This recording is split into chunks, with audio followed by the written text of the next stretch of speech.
Tomb of Bronze. In this text, I reveal fragments of the first ever Tomb of Sand. However, the reader receives here only a paraphrase and a fragment of the book by Exegi, the author winner of the prestigious International Booker Prize. Just as a tiny seed grows into a gigantic tree that talks to the sky. Gitanjali Shri's novel turned into Sand Tomb. This story is a garden. The second day has already come and the sun is blazing. And you, a rain lover, a dumb birds, a pigeon ears, look now how beautiful the sky is. My sister didn't like airports, so she ended up in airport again and again. There, she felt that she was an insect the size of an insect, locked in some amazing laboratory where are the false lights, false summer, false pump and show. Insects like him, like she, like her are everywhere, very busy and restless, running around looking for an escape route. They were all dressed in dazzling outfits and were all tied to suitcases with identical wheels that pulled them along. In this bright light, their every little move is monitored and the camera captures the details of everything. Suddenly, a wonderful staging takes place, such an agile fighting dance that must have taken a lot of practice. There can be no enemies during rehearsals. There had to be laughter for that. When I was walking, I felt that if I'm going, why should I cry? I'll go laugh. There is a welcome between the daughter and her mother, who has created a tomb larger than bronze, with her long life. A new bronze tomb that stretches to a great horizon, which begins with a specific, though not uncommon, event that takes place in a family living in a city in northern India. And that event unfolds into a vast universe in which all the certainties in which we anchor our identity turn out to be inhibiting and destructive boundaries between genders, religions, and as a foreign border of division between two nations. Understanding in this era is not about fixing meanings, it's about moving meanings, ossified, labeled meanings.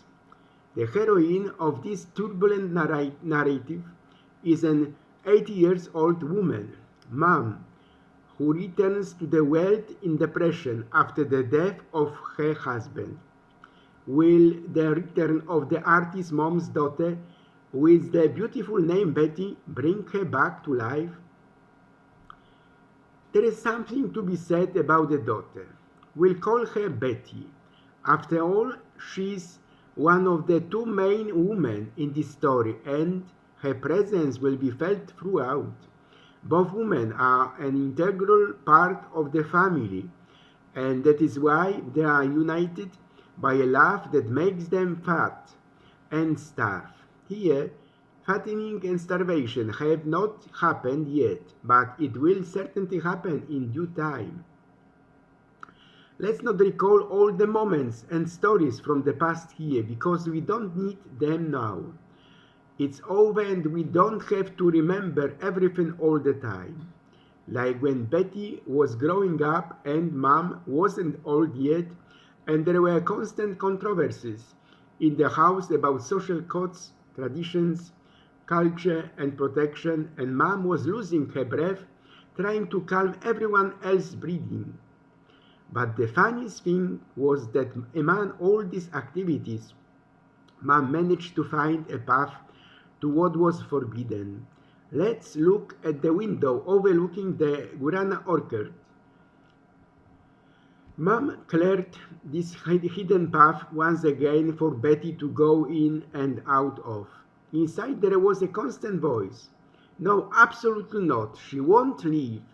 Meanwhile, Betty jumped out of the open window and flew away like a bird. Only Mom knew that. For the rest of the family, before they heard that she was not in her room, Betty was busy playing the Antakshari and singing at the top of her lungs in the train with her group. She climbed a mountain, or plunged into the sea, or broke off shards of stars, and swung on fragile pieces of straw, and fell apart and broke and through it all. Mom still trusted her, and when those stars and straws evolved into friends and lovers, Mom, she continued to open the window wide so she could jump out and approach them. The window became so useful that my mother also learned to lift, turned and jumped out. She would go out in the silence of the night with snacks, shakarpara, mafri, bati choka, tied in bundles, and meet Betty, driven from her home, hidden in the thick caronda bushes along the border wall, where I too would giggle like little girls. And let's not forget the day Mom handed a bright green Banarsi sari through the bushes to her exiled or runaway daughter for the wedding of one of her girlfriends and measured it, all the while pricking it with thorns, so that she could adjust the matching blouse for the occasion. And the way these two women hid in moments like these, scared, talking, looking around anxiously, bursting into laughter. It was like the forbidden romance of the century, enough to bring tears to your eyes. But let's not let our story wander into days gone by.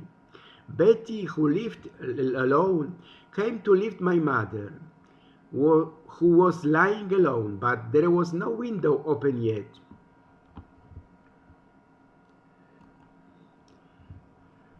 This is what a winter. What is Betty like?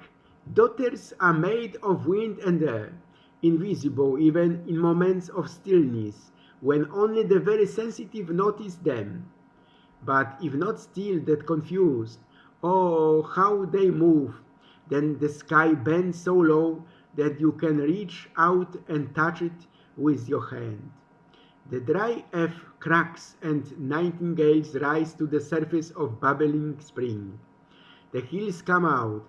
The unique expanse of nature stretches out on all sides, and suddenly you realize that your perception of distance and depth has become confused. Your breath falls on your hair like a soft petal, like a boulder in a roaring sea. What you imagined from a distance as a snow-covered peak is up close a finger of snow and will not melt. The wick of your reason dissolves, and the obscuring darkness remain only a shadow, like when night falls and stays night, or when it is day and still remains day. And the wind blows as the soul sighs, whipping everywhere, tossing and turning into a witch and lashing out at everyone, everything. Daughter, you love her, you afraid of her, now you see her, and now know. Don't forget that all women are daughters. Daughters, you love her, you afraid of her, now you see her, now, not now. Don't forget that all women are daughters. Life exists because there is death, and joy exists because there is sadness.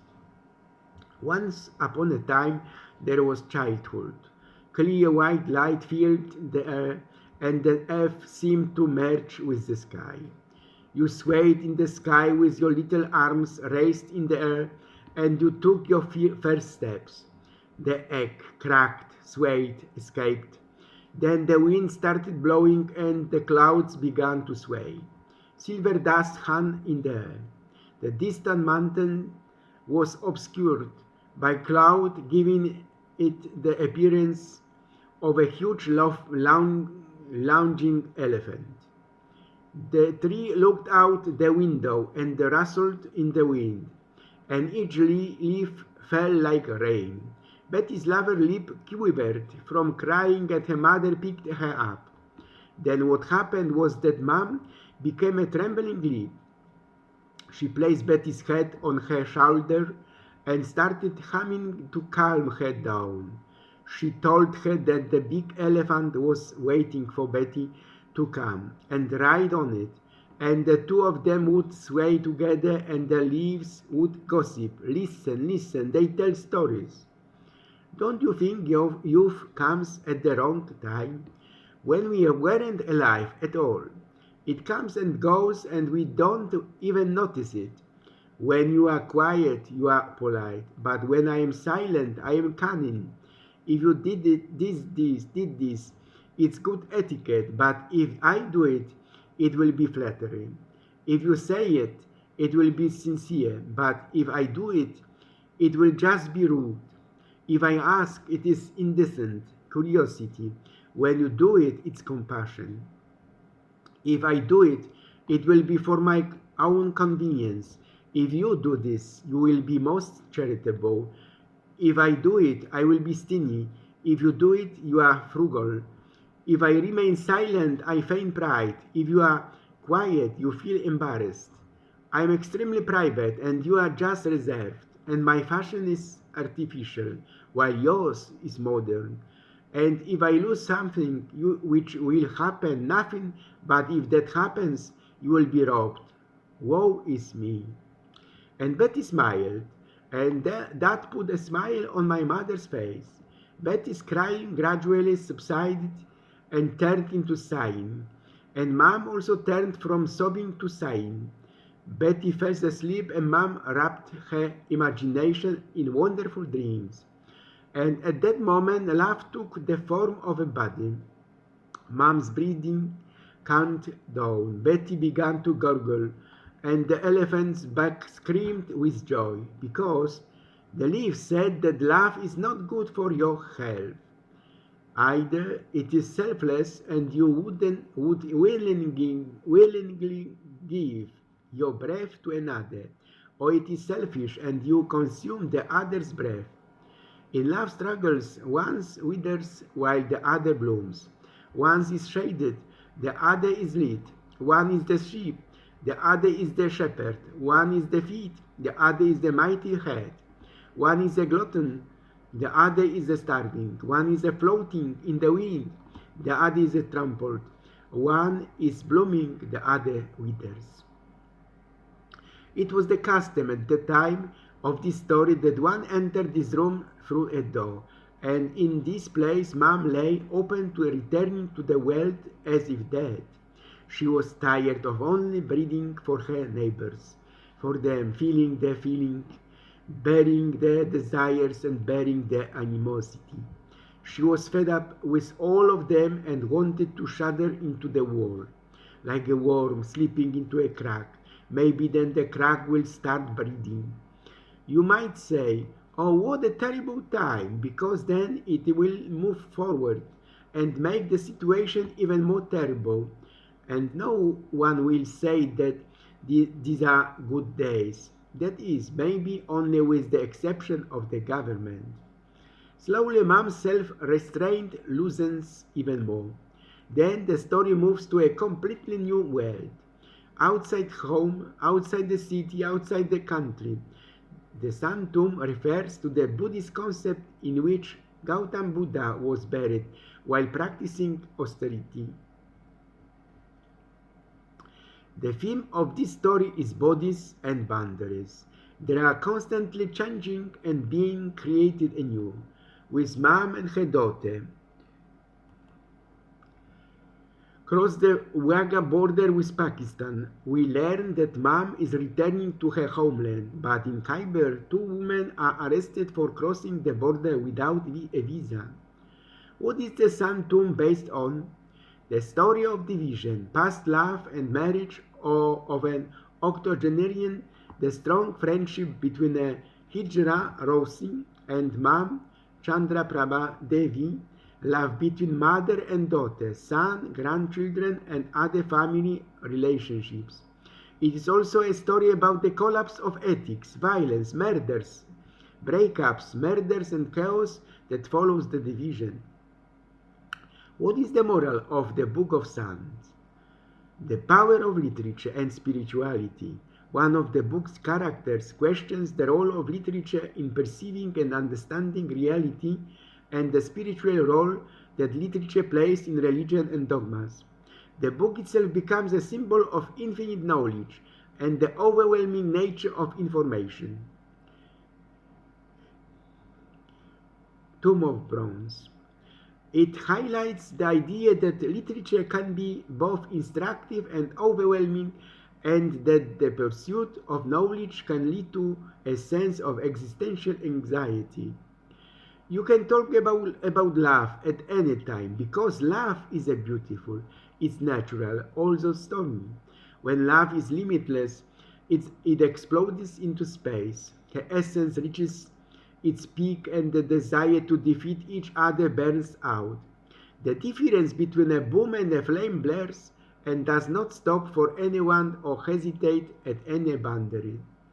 Its glow spreads in all directions, transforming the world into magic, so magical that the earth shimmers, palace of mirrors, mirage. Who is real and who is a reflection? So beautiful, so powerful, that God is getting out of the way. The love between parents and child can cause God to recede into the background, and effusive love can cause the breath to escape from one place to another, so that one may faint from the loss of breath and the other may swell from the breath of both. One disappears completely, while the other becomes so bloated that it may burst, leaking a dirty, foul-smelling essence. But the bottom line is this: life is life, and death is death, and what is dead and gone, and what is taken. The essence is that if great beings, treasures, and memories go away and never return, what will happen to ordinary everyday objects? Nothing. What is torn develops in increased capacity for insight and understanding, the ability to experience sensations that escape the attention of others. Mom worships the idol she created, but not the idols that God created. Anything man worship the idol he created. Anything worth doing transcend boundaries. When you have women and the border, history can write itself. Even women alone are enough. Women are stories themselves, full of movements and whispers floating in the wind, bending with each blade of grass. So author of the text unintentionally changed Ma's name to Mom to show the role of the mother in the family. In India, first of all, they knew Eve or Rachel as the mother of humanity, who, unnaturally burdened with long years of life, was painted by the brilliant Michelangelo in the Sistine Chapel in the Vatican.